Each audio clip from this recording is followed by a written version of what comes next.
Hello and welcome friends, MSTerrainLab here with another video. Today we will have a closer look on the whole board with all the rubble and debris already in place. Let's start with the overall view of the board to give you some idea how it all looks together.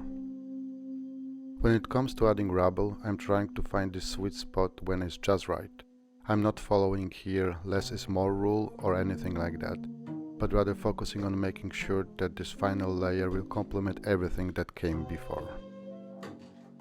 With projects like this one, or rather all, where there is a destroyed city landscape involved, balance between realism and playability is most challenging to achieve and maintain. During this stage, it's really easy to miss the mark both ways.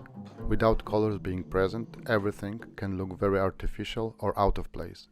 Bigger accumulation of rubble can appear like someone's wiped the whole place out and organized it in neatly looking piles. Or from other side, not sufficient amount can make the whole place look too sterile. I was always a fan of adding rubble in few selected places, then spreading it out more evenly. It can create some problems by itself while playing, like miniatures not standing perfectly straight on top of it, or being able to stand in selected areas, especially where the slope is too steep.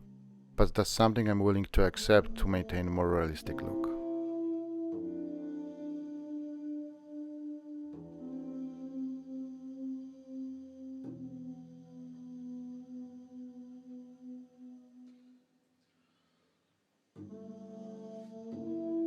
And now we will have a closer look on the top floor of the clock tower. At the first glance it can look like it would be a game-breaking advantage point for a ranged weapon and placement. But as you can see, there is a quite limited visibility, especially at the close range. Everything on the other side of the river is close to or out of range, even for the crossbow. Of course, it's not possible to make each and every building in a way to avoid some kind of open areas or long alleys which would allow ranged weapon to be utilized to full extent. But by making sure there is a limited amount of those spots and providing an alternative way to approach which stays out of sight, I was trying to balance everything out. Small details like that was a big part while constructing this board. Making a conscious decision at the early stage helped tremendously to figure it out what works and what doesn't, saving me a ton of time.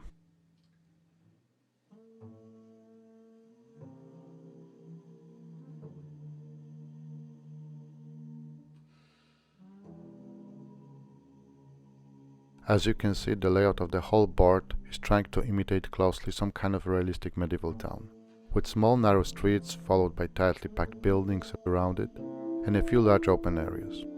Goal was to make it feel like every structure has its purpose to be where it is, and it's not just a random collection of unconnected buildings standing side by side. This approach can really make the whole board coherent, but create some new challenges that need to be addressed. Those kinds of chains of structures can easily become a predictable and desirable pathway to move around. There's nothing wrong with that, but it can influence the gameplay in a way I'm not happy with. That's why I try to break as many of those buildings as possible into separate pieces, while maintaining this imaginary look of everything being connected before the collapse.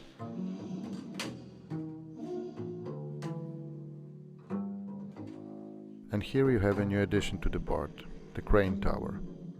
It took me a while to figure it out how to do it, but I'm quite happy with the final result, to be honest.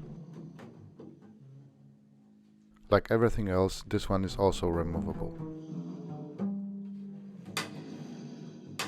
I decided to give it also an extra mobility so it can turn around without moving the whole tower. Just two magnets and a metal plate.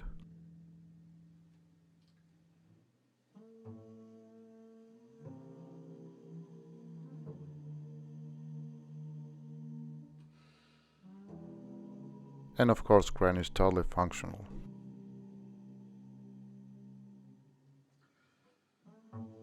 Just need to add some lever on the back to roll it up easier. While testing, I figured out I will need to add a counterweight on the back.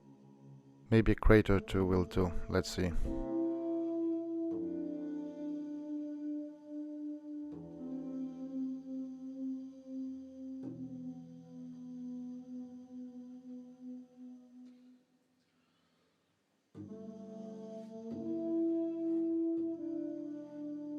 Another challenging part was to incorporate the whole river area into the board from the gameplay perspective.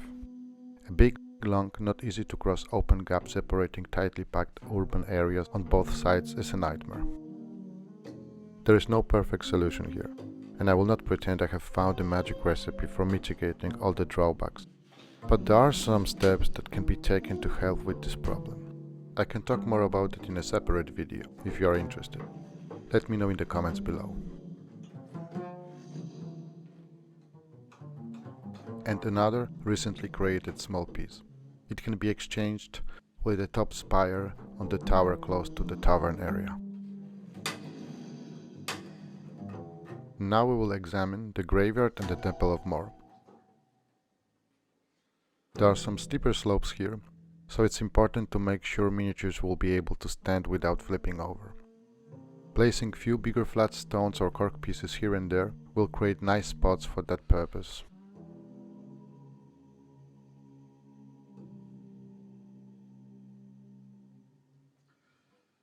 I decided to keep insides of the temple quite clean. It will allow to place some extra scattered terrain pieces here without problem. And here is the collapsed crypt connected to the sewer system. I really enjoy those small exposition areas like this one.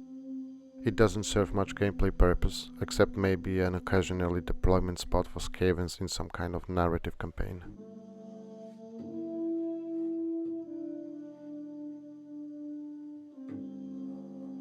And the rest of the city. As you can see, except the graveyard and few similar spots, there is not that much rubble on the streets. Everything is mostly packed in the corners or less accessible places to keep main playing space flat and clean, for better placement of the miniatures and scattered terrain.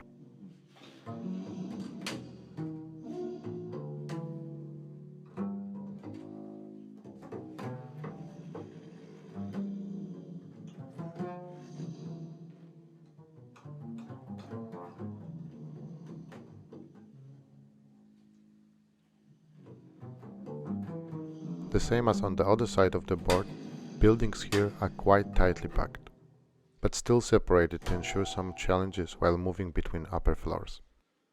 Placing some removable catwalks will create an easy to traverse paths between structures and at the same time make it possible to reorganize everything from game to game, creating different experience each time.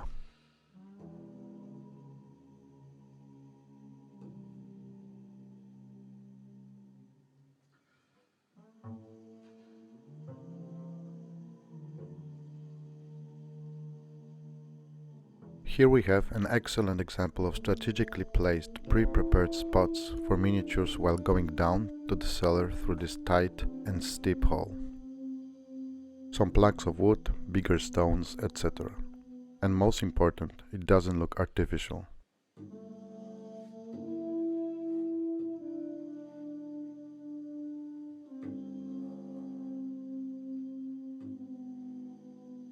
Now we'll examine the tavern area.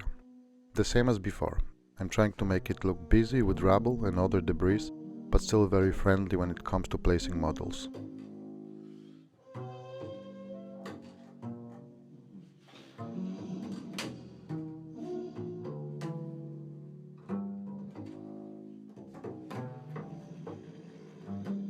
The big cellar below the tavern is a collage of different ideas, similar to the catacombs we have seen before.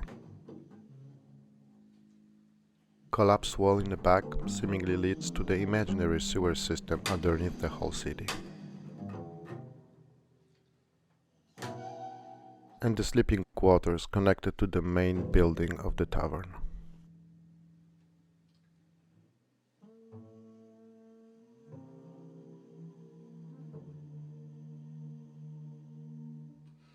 On the left you can see the sewer entrance protruding from the wall.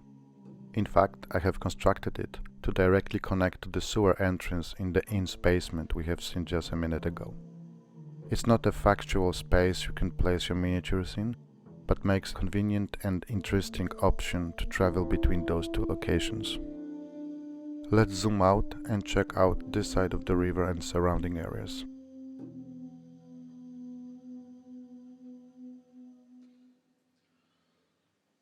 Here we have a destroyed tower connected to the temple of Remedia. I'm thinking about it as a front part of much bigger defensive complex of structures surrounding the whole temple.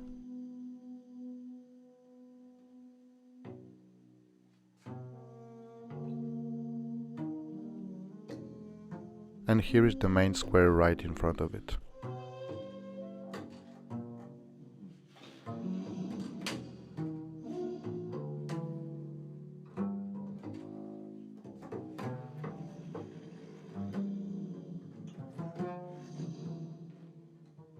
So that's basically it, the whole board ready to be primed and painted. I hope you enjoyed this video. Let me know what you think about it in the comments down below. Signing out.